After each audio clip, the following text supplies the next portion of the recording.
জ্বর ক্লান্তি সব সত্ত্বেও দিনের শুরুটা হয়েছিল কাজ দিয়েই। তোমাদেরকে তো পরশুদিন জানিয়েছিলাম আমার শরীরটা খুব খারাপ ছিল, গলা ব্যথা, ঠান্ডা। আর দেখো গতকালকে সারাদিন আমি বিছানার থেকে উঠতেই পারিনি। ন্যানোরও কালকে ভীষণ শরীর খারাপ ছিল, ও স্কুলে যেতে পারেনি। তাই মা আর ছেলে একসাথে মিলে গতকালকে না আমরা একটু ডক্টরের কাছে গেছিলাম। ওষুধ খাওয়ার পর ন্যানো কিন্তু আজকে অনেকটাই সুস্থ। তো আজকে ও আবার স্কুল যেতে চাইলো, তাই ওকে পাঠালাম। কিন্তু আমার শরীরটা না বেশ ভেঙে পড়েছে। যদিও সকালে আমি আজকে কালকের তুলনায় উঠতে পেরেছি, কিন্তু বিশ্বাস করো হাঁটতে চলতে খুব কষ্ট হচ্ছে। যেহেতু ন্যানোর আর আমার দুজনের মুখের টেস্ট একেবারে নষ্ট হয়ে গেছে, তাই আমি ভাবলাম সকালে কুড়েমি না করে যাতে ব্রেকফাস্টে আর লাঞ্চে কিছুটা খেতে পারে, তার জন্য আমি ওকে কিন্তু লুচি করে দিয়েছিলাম আর একটু আলুর তরকারি। কারণ দেখবে জ্বর বা ঠান্ডা মুখে না একটু কোনো রকম অয়েলি জিনিস বা কোনো ঝাল ঝাল জিনিসই বেশি ভালো লাগে। এখন বেলা 12টা বাজে, দেখো আমি কিচেনে চলে এসেছি একটু রান্না করতে। তো মা বলল একটা কাজ কর, অত খাটাখাটনি করিস না, প্রেশার কুকারে একেবারে সব কিছু দিয়ে দে, ফেনা ভাত খাওয়া হয়ে যাবে। আমি বললাম না মা, ফেনা ভাত না করে একটা কাজ করি, সেদ্ধ ভাতই করি, কিন্তু একটু আলাদাভাবে করি, মানে আলু সেদ্ধ ডাল সেদ্ধ ভাত যেটা হয় আর কি।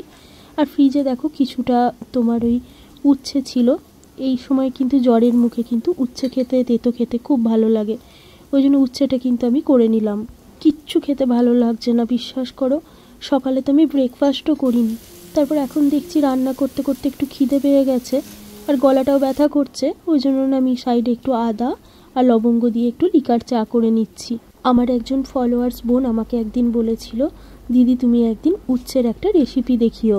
আজ তো আমার শরীরটা খারাপ, রান্না করার ইচ্ছাটা অনেকটা কম, তো আজকে এই যে উচ্ছে ভাজা করছি ওটাই একটু অন্যরকমভাবে, অন্যদিন না হয় উচ্ছের ভালো কিছু একটা দেখিয়ে দেব।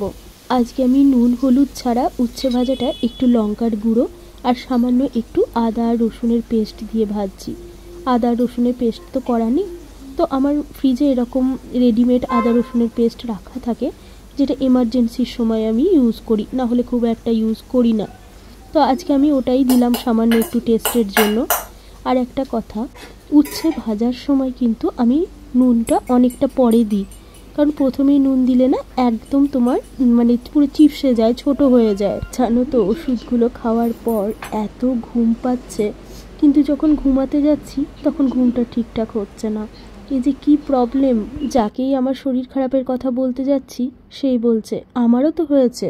এই ভাইরাল ফিভার এখন ঘরে ঘরে, একজনের হলে প্রত্যেকের হচ্ছে।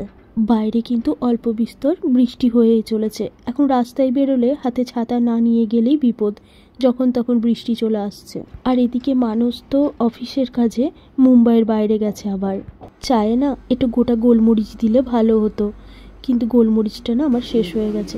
দেখি যদি বিকালে নিয়ে আসতে পারি, না হলে অনলাইন অর্ডার করে দেবো। আসলে অনলাইনে কি প্রবলেম বলো তো, যে কোনো একটা জিনিস অর্ডার করা যায় না, একসাথে বেশ কিছু আইটেম অর্ডার করলে সুবিধা হয়। আর কেন জানি না ভীষণ জল তেষ্টা পাচ্ছে, তবে ডক্টর বলেছে একদম ঠান্ডা জল খাওয়া যাবে না, যখনই জল খেতে ইচ্ছা করবে হালকা যেন একটু গরম করে নিই, আমি বা ন্যানো যে কোনো কেউ। ন্যানোর তো একটু টনসিলেরও প্রবলেম হয়েছে। আজকে তো ন্যানোর স্কুলে স্পোর্টস ডে, আমি স্কুল ডায়েরিতে কোনো রকম আজকে সুইমিং বা কোনো রকম হার্ড গেম করা যাবে না এমনটা নোটিশ লিখে ওকে স্কুলে পাঠিয়েছি। তোমরা সকলে কিন্তু খুব সাবধানে থেকো, অনেক অনেক পরিমাণে জল খেও, ডিহাইড্রেশন হলেই শরীর কিন্তু একদম উইক হয়ে পড়বে। আজকের ব্লগটা যদি তোমাদের ভালো লাগে তাহলে তোমরা একটা লাইক কমেন্ট আর একটু পারলে শেয়ার করে দিও। আর আমার এমন ডেলি ব্লগ যদি তোমরা দেখতে চাও তাহলে অবশ্যই ফলো দিয়ে পাশে থেকো। এ বাবা, উচ্ছে ভাজাটাই দিতে ভুলে গেছি। চলো লাঞ্চটা তাড়াতাড়ি কমপ্লিট করে নিই।